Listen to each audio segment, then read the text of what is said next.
Hey y'all, it's State Senator Jason Estevez here, and I am with my friend Debra Shigley to talk about education, especially as it relates to childcare, something we both know a lot about. So thank you so much for being here with me. Well, thanks for having me. Yes, I'm a mom of 5. Obviously, you're a parent of 2. Yeah. And when I saw that you were proposing universal childcare for Georgians, I was really excited and wanted to learn more. Yeah. What led you to come up with this idea? Yeah, well, look, as a parent of 2 kids, a 7-year-old and 10-year-old, I'm not too far removed from when they needed daycare, especially when they were babies.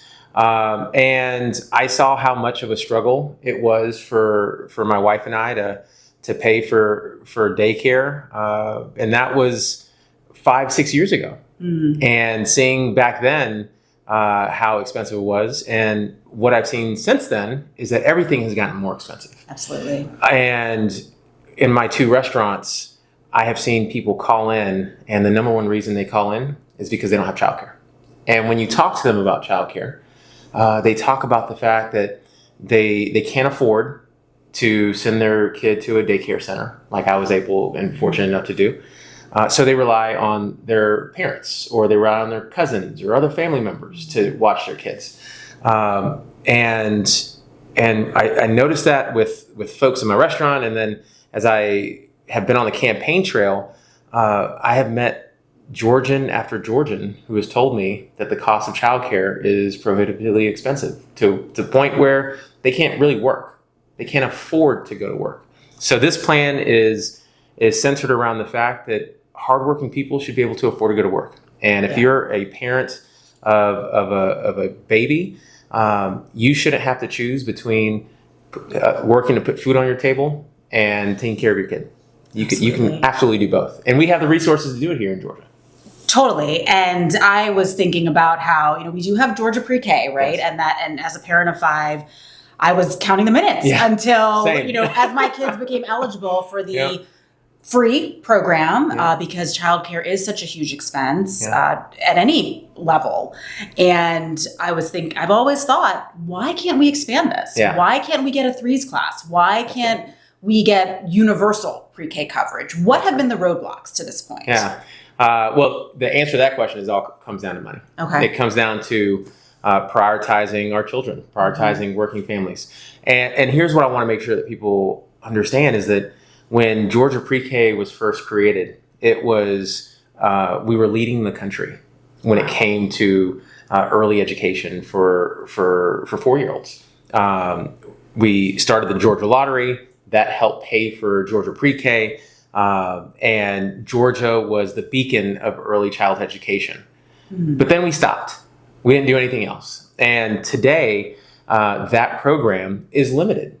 There are hundreds, if not thousands, of kids on wait lists across the state. It's all dependent on whether a county or a city has access to the private providers or to the school system that provides those seats for those 4-year-olds. So it's not universal. Mm-hmm. Not everyone does not have access to it, which means there are a lot of people who don't have access to Georgia Pre-K. We could have expanded it a long time ago, but it requires resources, and it requires the attention of a governor that wants to make sure that we're focused on early learning. And as you know, early learning is so important.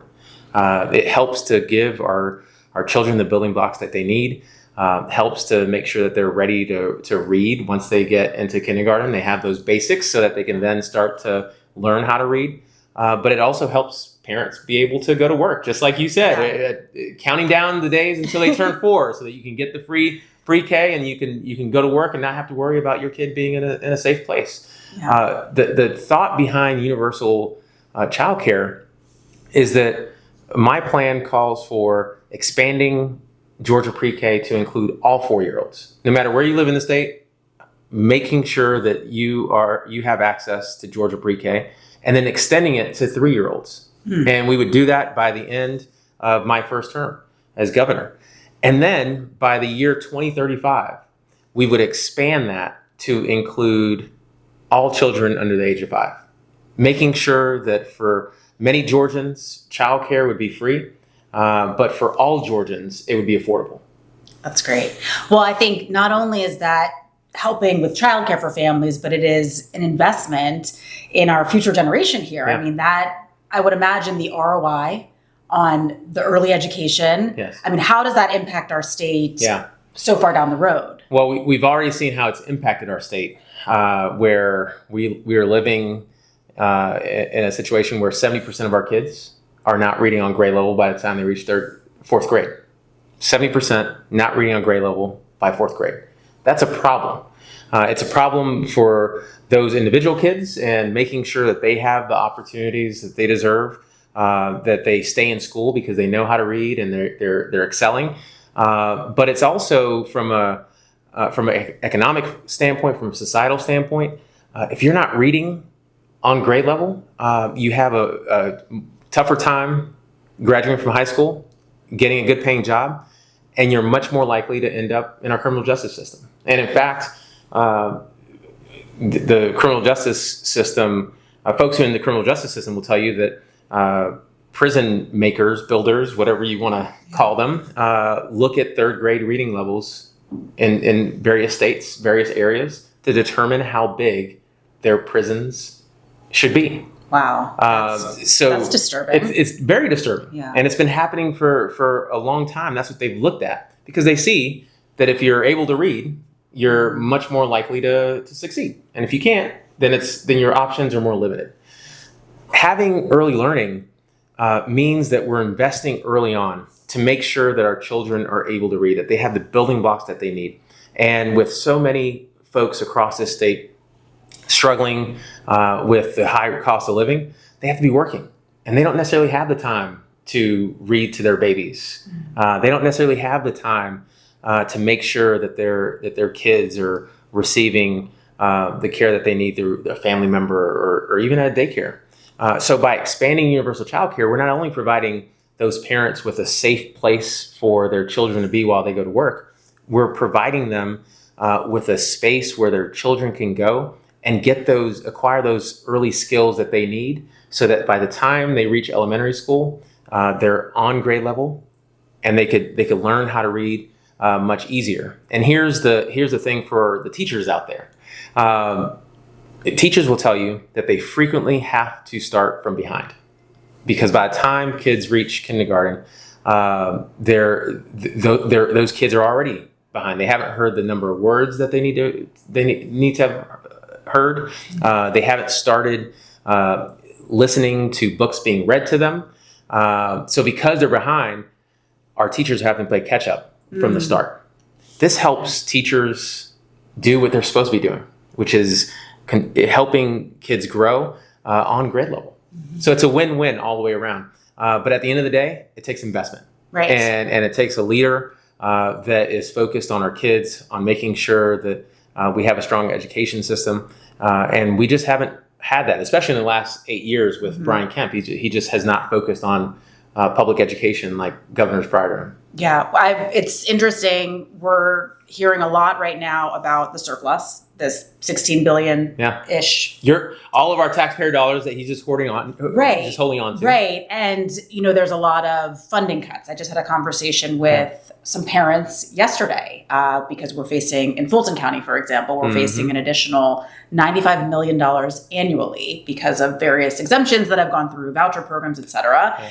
And how are we going to come up with this money? And a lot of ideas are being circulated. And one parent said, wait a second, I thought this state had a huge surplus. Isn't this? And I will just say politically, I would not characterize them as, they're very independent, very independent thinker politically. And they were shocked that we're sitting on all this money when we could be investing it in programs to benefit our kids in education. And they should be shocked, and they should be upset by it, because whether you're thinking about education or healthcare or housing crisis, all of the different fires that we have across the state where people are in need, our governor's sitting on $16 billion between the general fund and between the Georgia lottery.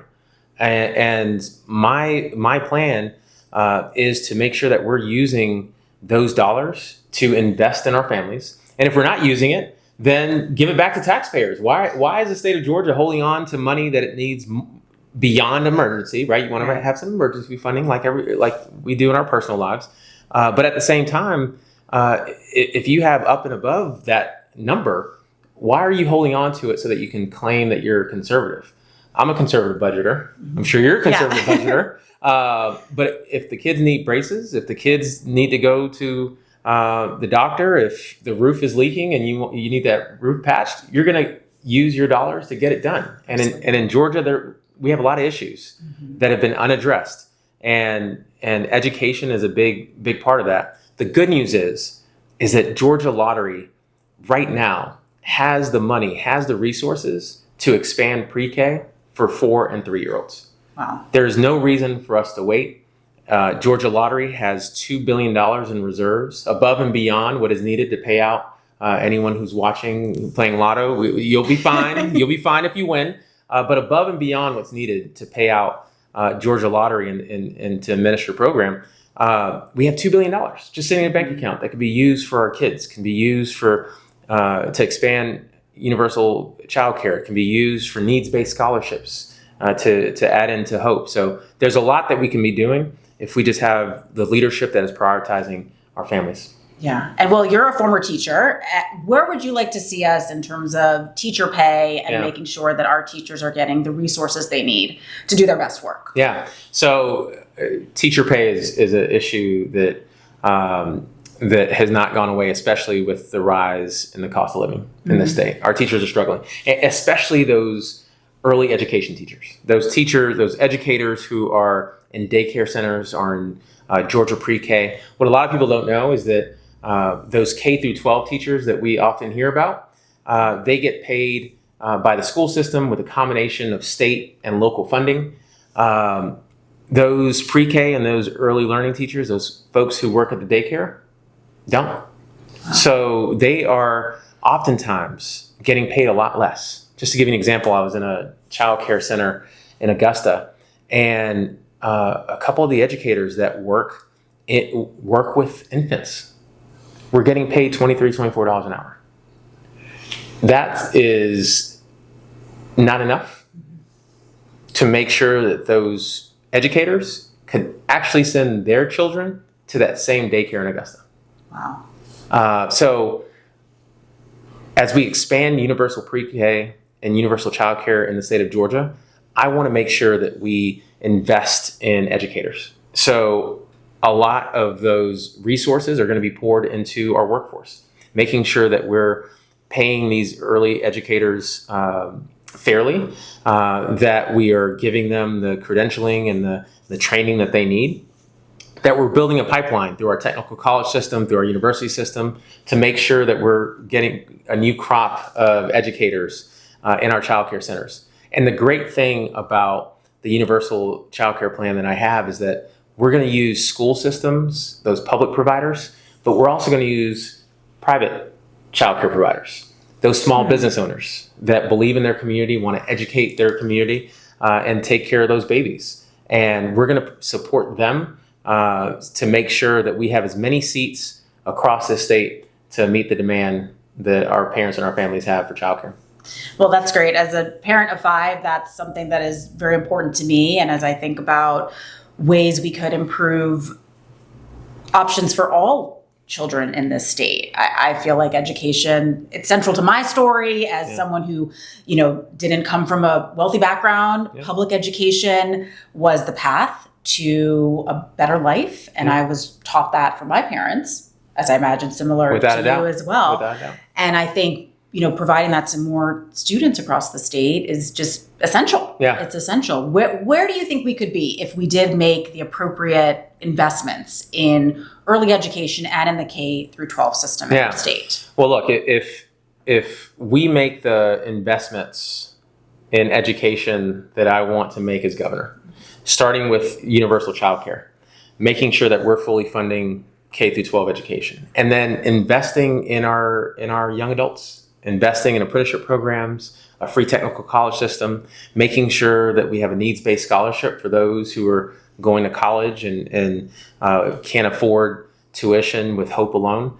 If we invest in all of those things, then we can build a state where we are not only the number one state to do business, but we have a world-class education system, where we have a state where our kids have more opportunities than what we've had. And unfortunately, Debra, what we've seen is that our kids and grandkids are losing hope because they're graduating from high school, they're graduating from college, and they don't feel that that they have as many opportunities as we've even had. And we're not that old; we're pretty young. But even then, opportunity, it feels like it's slipping away, and all of that is rooted in having a strong education system from the time they're babies through the time that they're adults. And there's so much we can be doing to invest in our education system here. And it's going to take a governor like me that is going to be laser focused on building those and creating those opportunities for our families. Well, I think it's a great plan, and I support it. Yeah, and support you. Well, thank you so much for that support, and I invite anyone who is listening, who is curious about how Georgia leaders can be more focused on creating opportunities for our families, on making sure that we're building wealth, for helping to build wealth for hardworking Georgians across this state, and improving our health, which is what my campaign is focused on: health, wealth, and opportunity. Then I invite folks to visit my website, jasonestevez.com, or to follow me on all the social media platforms at Jason Estevez. Thank you. Thank you.